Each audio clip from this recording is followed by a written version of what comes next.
across to Europe and back through Europe for another 3 months, and then sort of came back to Canada. And actually in our time in Canada, I met a guy who had a coffee roasting business in a fair trade coffee business. And it was my first exposure to fair trade. I'd never heard of the word even before. And so this was 2002? Yeah, 2002. And yeah, he explained to me, how it worked, and that he had direct fair trade relationships with small-scale farmers at that stage in Colombia. And I just loved his model. I loved the fact that you could have a business in something that you loved, which I sort of identified. Look, I love a business in coffee, always been a major passion, and to be able to impact the lives of small-scale coffee farmers. What a combination of an occupation. Actually make a difference doing something that you love. Exactly. Yeah.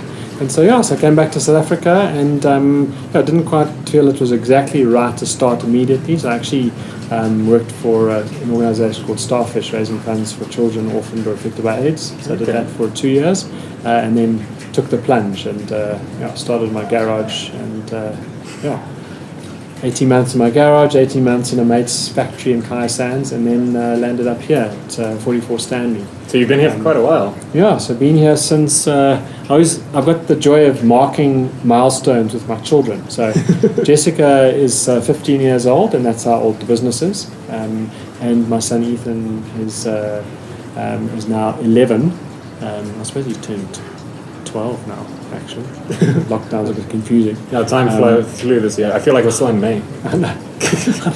And his birthday was in May, so he is now 12, yes. And so that's how long we've been here, 12 years. Crazy. At 44 Stanley. That's quite an achievement, eh? And have you been in the same spot?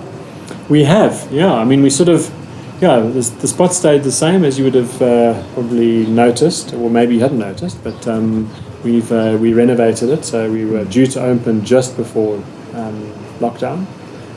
We were a few days away from opening the shop, and so we changed the whole structure after these 12 years. But we had a few little refurbs along the way, but this was quite a big change with the movement of the bar and a whole lot of new seating, etc. So it looks great. It's a very nice atmosphere in there. I do think that those lampshades are probably the most photographed lampshades in Joburg at the moment. I think everyone who walks through the front door just lifts their phone up, takes a photo of the lampshades. I've never seen lampshades like that. And carries on. No, neither had I. Yeah. You can actually smuggle a body, I think, probably comfortably inside. Yeah, that's quite a thought. Yeah. So you told me that up until recently everything was roasted right here. Yeah, so I mean, I suppose we started by roasting, and so we did roast everything here for the first, I think, when we moved across, but maybe for the last, I suppose we've probably been at Braamfontein for the last 4 years roasting, but before that, so the first, I suppose, 8 we were roasting pretty much full time here, and then as it just, I think it just got a little bit too chaotic, a little bit too much roasting. And I think our neighbours were also, the smell of roasting coffee day in and day out was not endearing us to our neighbours. To be honest, that doesn't sound that bad. Yeah, I don't know if they'd necessarily agree with you. But we just needed more space anyway. So to move to Braamfontein, we had more of a factory environment where there's more space for the packaging and green coffee, etc. So it was just becoming chaos, I think, in here. So for the amount of coffee that I drank, I really don't know a lot about coffee at all. So I'm quite curious, the roasting process, like how does that sort of from start to end, how does that work? Yeah, so I mean, I should maybe back up a little bit just to the farming process, which is quite cool. So I mean, that is an example of our coffee tree in the courtyard here. Looks like that has not been watered correctly, so we've lost half of it. But that's a coffee tree, and when it produces fruit, you get these little red cherries, and inside that the red pulpy sort of cherry are the two beans, and it goes through the process of having that pulp removed through sort of grading, fermentation tanks, out into drying tables, it's dried. Removed of its parchment, huge amounts of hand sorting, machine sorting, color sorting. And so the end result is that we'll end up getting a product here which we call green coffee, which comes in these sacks that you can see next to the roaster there. Very hard, sort of olive green bean, and that's what we get. And by the time we've got it, it's really it's exceptionally well sorted. All the defects are removed. You'll notice if you look at any of the roasted beans, there's no chipped beans, no broken beans. They're almost perfect. And that's what happens when you buy really, really high quality coffee. Is you really get a well sorted, well graded beans. Interesting that you say that. I was first introduced to bean made coffee. So I moved to Joburg 3 years ago. Yeah. And then almost 2 years ago now, I met my current girlfriend. 3 months into the relationship, moved into a flat at the back of her parents' house. Her parents are just lovely people. Yeah. And her dad only drinks bean there. Good man. And has been. No wonder he's such a lovely guy. No, for sure. Yeah. But I think that's been for the last 6 or 7 years as well. And I remember opening the pack and seeing the beans, and I was like, it looked comically perfect. Yeah. It looked fake. Yeah. It's just every single bean is just perfect. Yeah, and I know. I mean, and oftentimes people don't quite realize the amount of work that goes into that cup of coffee. Especially when it's hand sorted at this quality. It takes one lady or one man, but generally a lady, who does they do the hand sorting. They take a 70-kilo sack, they open it out. It takes them probably 1 to 2 days. It depends on their speed, but to meticulously hand sort every bean. So literally every bean. Literally, they move it across and they remove any defects, any chipped beans, any broken beans. Obviously, every coffee has a home, but because of the quality we buy, we don't take any of the chipped, broken, defect beans at all. We only want, just perfect coffee.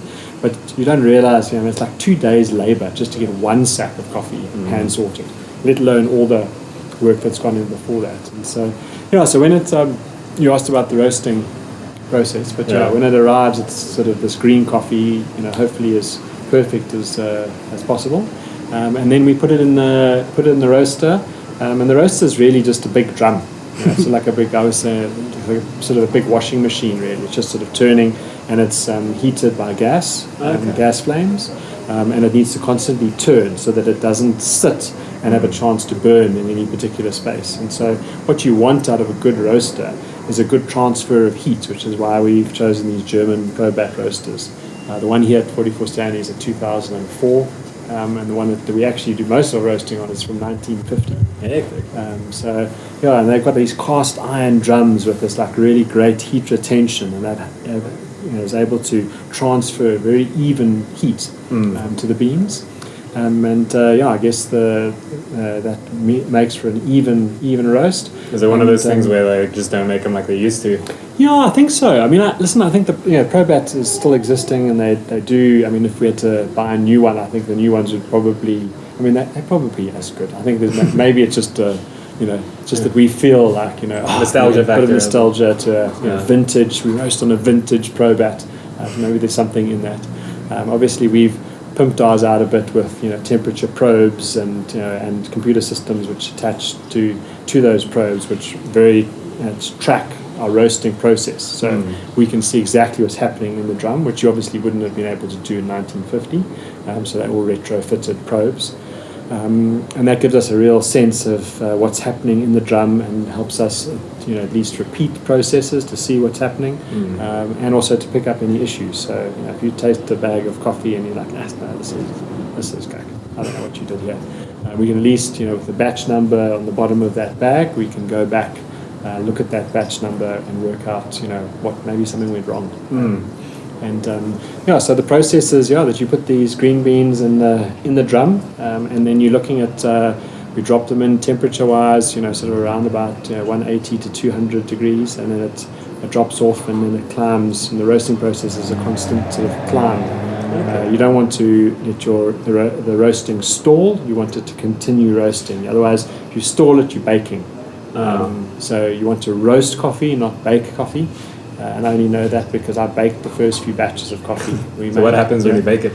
It just has this bready baked sort of taste, a flatness to it. It loses its sparkle. I think you sort of flatten the process out. You just stall it, and it just sort of all the exciting sort of acidity and aroma and body and stuff, within that bean just sort of disappears. So you just want to continue. You need to continue this rate of rise, and you don't want it to stall. And so you're looking at about somewhere around the sort of 12-minute mark. That quickly? I would have thought it was like crazy long. For some reason. And you put in. There's a weight loss component, which is always a sad part. You put in 10 kilos, and you only get 8.5 out. So you lose somewhere around, depending on how you roast it, somewhere around 15%. Crazy. Which is the moisture content. So the beans sort of double in size, and then they lose 15% of their weight. So they come out bigger but lighter. Yeah. Okay.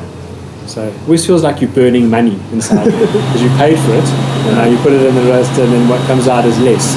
So you just burn to cash inside there, which is always a bit sad.